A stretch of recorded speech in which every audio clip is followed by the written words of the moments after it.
Hello Kuwait and Philippines, hello Middle East, and hello world. Welcome dito sa ating live update. Ayan, so para sa lahat ng mga kababayan natin, kung ikaw po is matagal na gustong mag-enhance ng iyong computer skills, or kaya ay gustong matuto kung paano magamitin yung computer, so ito na po yung chance po natin dahil still open for enrollment po yung ating computer secretarial training course. Itong computer secretarial training course po natin is nakadesinyo po ito para sa lahat ng mga kababayan natin na nais na matuto sa paggamit ng computer. So, kahit sino po is pwede pong mag-enroll, kahit wala pa tayong idea or background kung paano ba gamitin yung computer is pwede po.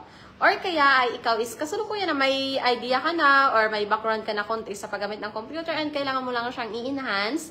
So, pwede ka pong mag-enroll dito sa ating Computer Secretarial Training Course. So, ano ba yung Computer Secretarial Training Course po na ina-offer dito sa ICC? So, ito po yung IT Foundation natin, which is from digital literacy to Microsoft PowerPoint is matutunan po natin, magiging certified po tayo, okay? So, digital literacy, Windows 11, Microsoft Word, Microsoft Excel, Microsoft PowerPoint, yun po yung magiging subjects ninyo dito sa ating Computer Secretarial Training Course. And of course, ito po is ini-enhance na rin ni ICSA yung mga modules natin or yung contents ng course kasi nagbibigay na rin po si ICSA ng free training po ng Artificial Intelligence or AI.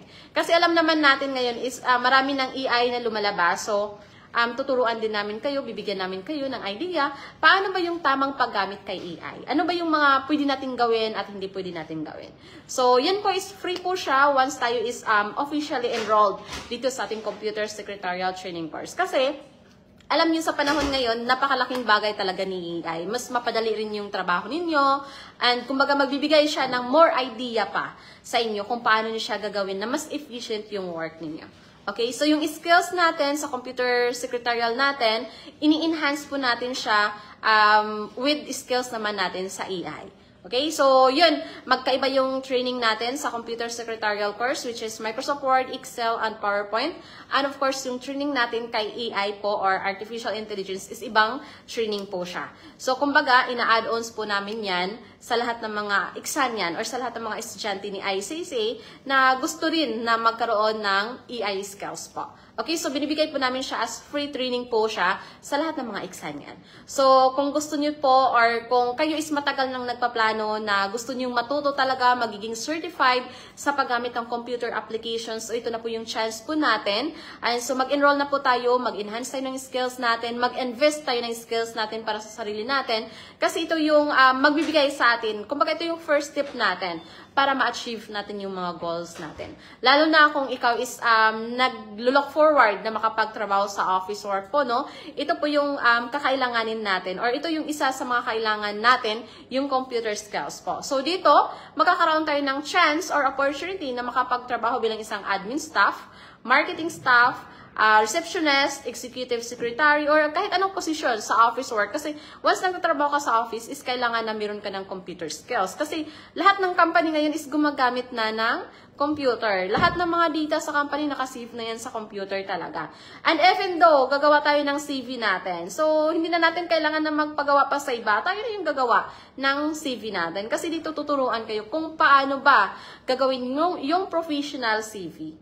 Okay? Paano ba natin gagawin na mas professional yung mga documents natin? Gagawa tayo ng meeting minutes, agenda, gagawa tayo ng purchase order or calendar, or kaya ay salary sheets. So, mas mapadali yung trabaho natin. Magiging proficient tayo sa paggamit ng Microsoft Word, Excel, and PowerPoint. Lalo na kung kayo is nasa sales nagtatrabaho or kaya ay nasa office talaga, gumagawa kayo ng mga proposals. So, dito, mas magiging maganda yung proposals natin. Gagawin natin siya sa Microsoft PowerPoint kasi meron ka ng skills sa paggamit ng PowerPoint or kaya meron ka ng skills sa paggamit ng Excel. Kasi, di ba, yung Excel talaga ngayon or Microsoft Excel po, napaka-challenging talaga siya. So, dito, tuturuan tayo ni instructor natin step by step. Paano ba natin siya mas magiging mabilis or paano ba tayo magkaroon or mahahasa yung idea natin kung paano ba yung gagamitin, paano gagamitin yung mga software na to. Okay, so yun, kung isa ka sa mga kababayan na naglo-look forward or matagal nang nagpaplano na mag-enroll sa computer secretarial course or ikaw is palagi ka nang nakakapanood sa live ko, for sure. Ayan, so ito na po yung pagkakataon natin. So enroll na po tayo sa computer secretarial training course para tayo is magiging certified sa paggamit ng computer applications na magagamit natin once tayo is magtrabaho sa office po. And of course, dito po sa ating computer secretarial course, good news po kasi ito is CPD approved na po siya ng UK. So, yun, yung skills natin, magagamit natin yan. Pwede tayong maging freelancer, pwede tayong mag-apply sa office work, and kailangan lang talaga natin is umpisahan sa sarili natin yung pag-upgrade or pag-enhance ng skills natin. Okay, so shout out po sa lahat ng ating 6 million in the house. Good morning po sa inyong lahat. Hello po, Ma'am Shai. Good morning po. Thank you for watching po from Taiwan. Ayan, so, yes. Ayan, so si ma'am po is nakapag-enroll siya din dito sa ICAC. So, si ICAC po is worldwide po nagbibigay ng mga courses offered. So, meron tayong mga estudyante dyan sa Taiwan, sa Hong Kong, sa Brunei, sa Malaysia. Ayan, so hello po sa inyong lahat. Good afternoon po dyan sa inyo and good morning dito sa Kuwait. And of course, meron din tayong mga estudyante sa Dubai, sa Qatar, sa Saudi. And meron din tayong estudyante sa Canada. So, good morning po sa inyong lahat dyan kung napanood nyo man tong live natin ngayon. So, live na live po tayo dito sa ICAC Kuwait office po sa May Malia, Panasonic Tower, 8th floor. Ayan, so yun, kung kayo po is interesado, mag-message na po tayo sa aming WhatsApp number, +965-9930-2850 at hanapin nyo lang po ako. Maraming salamat po sa inyong lahat sa pagsubaybay dito sa aking live update every Friday, Sunday, and Wednesday. Ayan. So, yun. Maraming salamat po and see you next time dito sa ICAC. Ako po muli si Ms. Rochelle, ang nagsasabing ICAC is your partner in success. Thank you and see you soon dito sa ICAC.